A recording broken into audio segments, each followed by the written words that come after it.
Assalamualaikum warahmatullahi wabarakatuh. Shalom, Om Swastiastu, Namo Buddhaya, Salam Kebajikan. Perkenalkan, nama saya Dania Raina dari kelas D dengan NIM 55522101148 dari Prodi S1 Akuntansi. Video ini saya buat untuk memenuhi tugas ujian akhir semester 2 mata kuliah Pendidikan Kewarganegaraan dengan dosen pengampu Ibu Eko Riwawati, SPD, MPD. Dalam video ini, saya akan memaparkan pembahasan tentang kedudukan dan seberapa pentingnya pendidikan kewarganegaraan bagi generasi penerus bangsa untuk membentuk karakter kewarganegara Indonesia. Di era sekarang ini, di mana dunia sudah memasuki tahun generasi emas, atau biasa disebut juga dengan generasi 4.0. Generasi emas itu sendiri adalah di mana kelompok manusia pada masa tersebut mempunyai keunikan yang dapat memberi ciri kepada dirinya sendiri. Pada saat ini, yaitu generasi 4.0 tadi, generasi emas Indonesia harus siap untuk menghadapi tantangan zaman, seperti membangun sumber daya yang ada, yaitu sumber daya manusia atau SDM. Banyak tantangan dan membutuhkan usaha yang besar untuk membangun karakter warga negara Indonesia saat ini, terlebih untuk mengajarkan pendidikan kewarganegaraan 2 tahun belakangan ini. Hal tersebut dikarenakan saat ini generasi muda terpengaruh oleh arus globalisasi. Tantangan itu mewajibkan guru dan orang tua memiliki kualitas sumber daya manusia yang kompeten. Ya, bukan hanya guru yang berperan, tapi orang tua juga berperan untuk membangun karakter anaknya. Karena orang tua lah yang lebih sering bertemu dengan anaknya pada saat pandemi COVID-19 belakangan ini. Saat ini, mungkin sudah mulai bisa bertatapan dalam hal belajar mengajar. Tetapi, di masa pandemi, kegiatan belajar mengajar dilakukan secara daring, sehingga menjadikan anak sulit untuk bertemu dengan gurunya. Dan anak akan belajar dengan orang tuanya di rumah. Mungkin orang-orang bertanya-tanya, dapat dilihat dari mana karakter yang baik? Karakter yang baik dapat dilihat dari pengetahuan moral yang terdiri dari kesadaran moral, pengetahuan nilai moral, penentu perspektif, pemikiran moral, pengambilan keputusan, dan pengetahuan pribadi. Yang selanjutnya, perasaan moral, yaitu hati nurani, harga diri, empati, mencintai hal yang baik, kendali diri, dan kerendahan hati. Dan yang terakhir adalah tindakan moral, yaitu kompetensi, keinginan, dan kebiasaan. Sebelum pembahasan yang lebih jauh, saya akan menjelaskan apa itu pendidikan kewarganegaraan. Pendidikan kewarganegaraan merupakan bagian yang utuh dari sistem pendidikan nasional. Proses pendidikan kewarganegaraan telah disusun dalam kurikulum dan pembelajaran di sekolah. Untuk menjamin fungsi dan perannya dalam rangka mencapai tujuan pendidikan nasional, pendidikan kewarganegaraan sebaiknya dirancang, dikembangkan, dilaksanakan, dan dievaluasi dalam konteks pengejawantahan tujuan pendidikan nasional. Dari 4 hal yang tadi, yaitu dirancang, dikembangkan, dilaksanakan, dan dievaluasi merupakan landasan dan kerangka pikir untuk memahami profil mata kuliah atau mata pelajaran pendidikan kewarganegaraan. Dan selanjutnya, yaitu apa itu pembangunan karakter bangsa. Pembangunan karakter bangsa atau pembinaan moral sangat terkait erat dengan peningkatan kualitas pembangunan pendidikan dan peningkatan kesejahteraan masyarakat. Dalam kaitannya dengan penyelenggaraan pendidikan, maka pemerintah telah bertekad untuk menjadikan pendidikan menjadi landasan utama dalam pembinaan dan penumbuh kembangan karakter positif bangsa. Hal tersebut merupakan gagasan besar yang telah dicetus para pendiri bangsa, karena sebagai bangsa yang terdiri atas berbagai suku bangsa dan dengan nuansa kedaerahan yang kental, bangsa Indonesia membutuhkan kesamaan tentang budaya dan karakter yang holistik sebagai bangsa. Hal itu sangat penting karena menyangkut kesamaan, pemahaman, pandangan, dan gerak langkah untuk mewujudkan kesejahteraan dan kemakmuran untuk seluruh rakyat Indonesia. Karakter dapat diartikan sebagai totalitas ciri-ciri pribadi seseorang yang melekat dan dapat diidentifikasi pada perilaku individu. Artinya, dapat dibedakan dari individu yang satu dengan individu yang lain. Adapun nilai utama karakter yang dimaksud yaitu yang pertama, religius.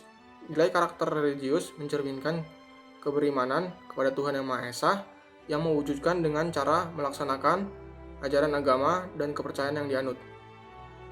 Menjunjung sikap toleransi terhadap agama dan kepercayaan orang lain. Yang kedua, nasionalisme. Nilai karakter nasionalisme yaitu cara berpikir, bersikap, dan perbuatan yang menunjukkan kesetiaan kepedulian, dan penghargaan yang tinggi terhadap bangsa, lingkungan sosial, dan budaya. Menempatkan kepentingan bangsa dan negara di atas kepentingan diri sendiri dan kelompok. Dan yang ketiga, yaitu mandiri.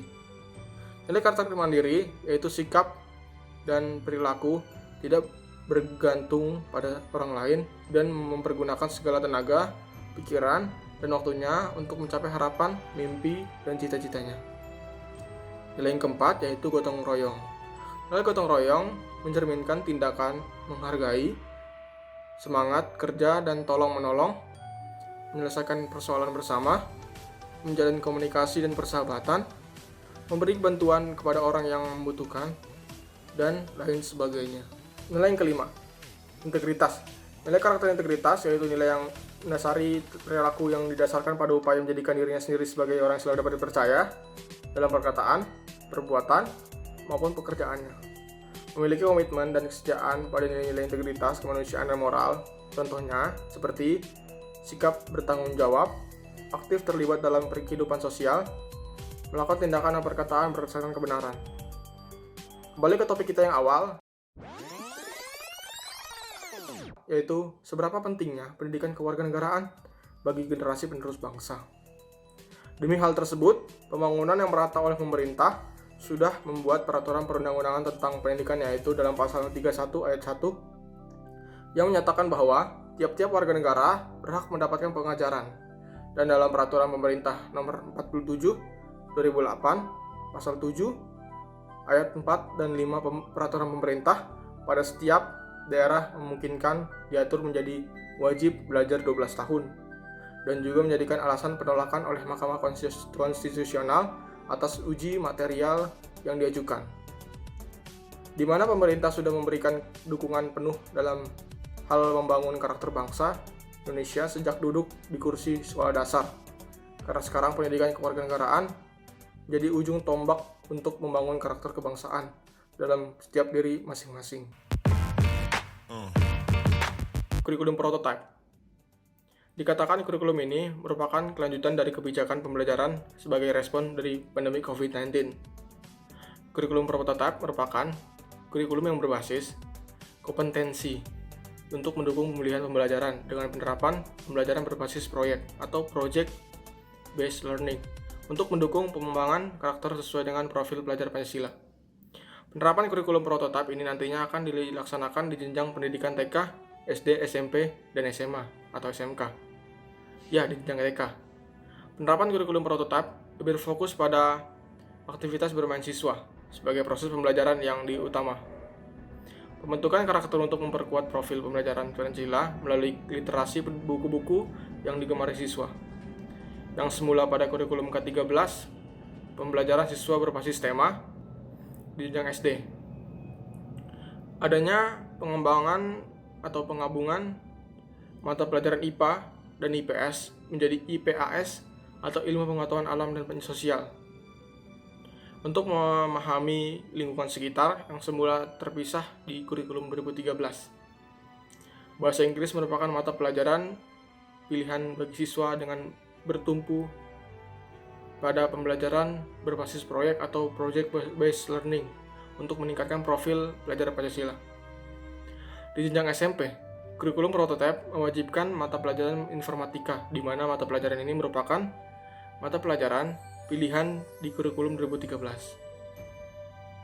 Mata pelajaran informatika menjadi mata pelajaran wajib untuk menyesuaikan kemajuan teknologi digital yang selaras dengan profil pelajar Pancasila.